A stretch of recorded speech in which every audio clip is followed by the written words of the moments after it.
सबसे बड़ा संकट हमेशा ये रहता है कि उद्यमी को बार बार साबित करना पड़ता है कि वो गंदा आदमी नहीं है। और इसकी तुलना करके देखिए वेस्टर्न यूरोप या अमेरिका के साथ।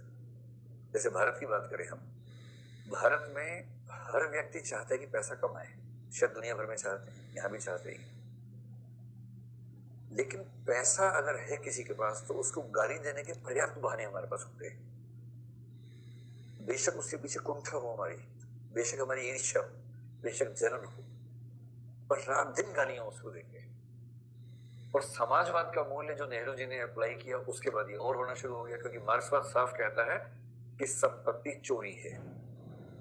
और कार्ल मार्क्स ने ये मूल्य खुद एक दो विचारकों से सीखा था और उसके बाद से सीधा बोलना शुरू किया कि संपत्ति चोरी है, ये जो प्रॉफिट है, डिविडेंड है, ये चोरी है।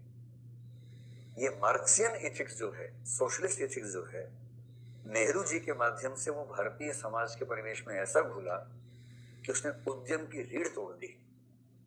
नेहरू जी के हजार योगदान है, नेहरू जी बहुत महान आदमी है, ऐसा कोई किंतु परंतु की बात नहीं है। लेकिन उन्हीं नेहरू जी की थॉट ने पूंजीवाद या उद्यम के विकास की रीढ़ तोड़ दी, ये भी उतना ही बड़ा सच है।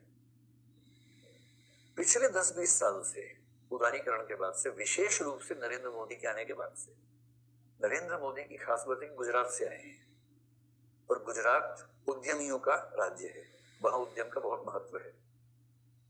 और इसलिए आप देखेंगे नरेंद्र मोदी बार बार अपने स्पीच पे कह रहे हैं कि मैं उद्यमियों का सम्मान करना चाहता हूं, मैं नहीं चाहता कि उनका अपमान हो, क्योंकि हमारा देश हर व्यक्ति को नौकरी नहीं दे सकता सरकारी। एक ही तरीका है समाधान का कि इस देश में ऐसे हजारों लाखों लोग हों जो नौकरी मांगने की जगह नौकरी देने का हौसला रखें।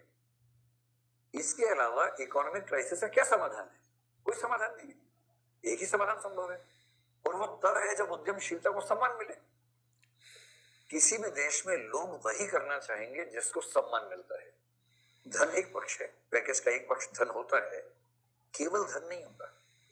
अगर केवल धन से होता तो शायद वेश्यावृत्ति भी बहुत सफल व्यवसाय होता, क्योंकि हो सकता है कि उसमें धन बहुत ज्यादा मिल जाए किसी को, और जब पता है कि उसमें सम्मान बिल्कुल नहीं है, अपमान ही अपमान है, तो कोई क्यों करना चाहेगा। तो धन और कभी कभी उसके बराबर, कभी कभी उससे ज्यादा सम्मान की भावना, ये मिलकर तय करती है कि आप क्या बनना चाहेंगे। आईएएस बनने की प्रेरणा में धन से ज्यादा सम्मान की भावना काम करती ही है, और आप सब लोग जब उस उद्देश्य में आए हैं तो इसका मतलब है कि सम्मान का भाव केंद्र में है ही। उद्यम को सम्मान नहीं था हमारे देश में और इसलिए उद्यम की ऐसी तैसी हुई पड़ी थी। और अमेरिका में देखिए, वहां सम्मान केवल उद्यम का है। जो व्यक्ति वहां स्टार्टअप शुरू करता है ना, उसको भगवान समझते हैं लोग। लोग पूछते हैं 12वीं के टॉपर से कि भाई तूने पूरे देश में टॉप किया, क्या करोगे भविष्य में?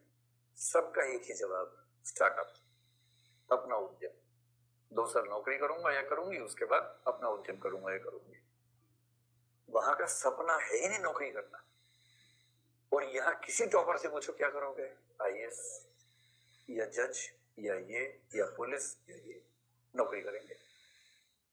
और पिछले 5-7 साल में आप देखेंगे स्टार्टअप को जितना प्रमोट किया जा रहा है, ये पहली बार हमारे समाज में हो रहा है कि उद्यम करने वालों का सम्मान हुआ है।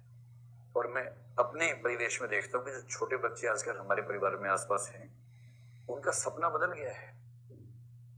हमारे परिवेश के बच्चे, जो नौकरी पेशा परिवारों के बच्चे आमतौर पर, उनमें से भी कम 50% से ऊपर आजकल कहते हैं कि स्टार्टअप करेंगे। 2-4 हैं कि आईएएस बनेंगे, लेकिन अधिकांश का भी है कि स्टार्टअप करेंगे। और मेरी व्यक्तिगत राय में ये एक बहुत सकारात्मक परिवर्तन हमारे समाज में है, क्योंकि बिना उद्यम के आप उस आर्थिक संकट का समाधान कर ही नहीं सकते जो हमने हजारों सालों की परंपरा में इकट्ठा कर लिया है। और क्या तरीका है, कैसे करेंगे? तो जब तक ऐसे मूल्य नहीं होंगे जो आर्थिक समृद्धि को बढ़ा सकें, तब तक कैसे होगा? और आप इसमें लिखिएगा कि वर्तमान भारतीय समाज इस मामले में उद्यमिता या उद्यमशीलता के मूल्य को पहली बार बढ़ावा दे रहा है, जो अपने आप में सम्मान की बात है। और इस मामले में हमारे वर्तमान प्रधानमंत्री की जितनी तारीफ की जाए उतनी तारीफ कम है। उन्होंने